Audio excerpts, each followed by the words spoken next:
Picture this, you own a car. A friend asks to borrow it, promising to return it later. You agree, and in the meantime, your friend sells the car to another person. But don't worry, they plan to buy it back before you need it. Essentially, this is the classic car selling analogy for understanding short selling. But it's an oversimplification.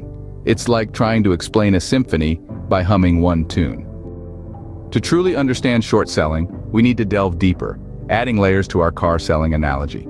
Picture counterfeit keys, a used car lot, and rental agreements. Confused? Don't be. Imagine the borrower, instead of selling your car, makes counterfeit keys and sells them.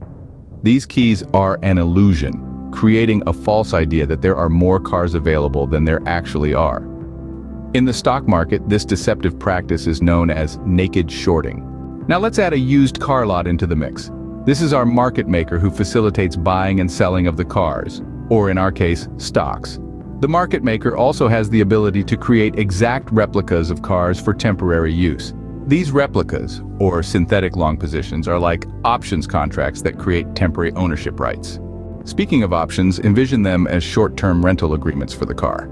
The option buyer gains temporary rights without actual ownership.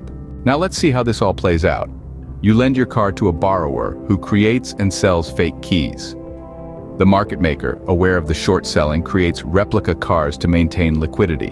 Meanwhile, option traders buy rental agreements, further impacting supply and demand. In reality, unlike our car analogy, these activities can create a situation in the stock market where there appears to be more ownership of a stock than actually exists. This can trigger short squeezes, where short sellers are forced to buy back borrowed shares, potentially driving the price up significantly. So while the car selling analogy is a starting point, it doesn't fully capture the intricacies of short selling. It's not just about borrowing and selling, it's about counterfeit shares, market manipulation, and the role of options. Remember, the stock market isn't a simple used car lot.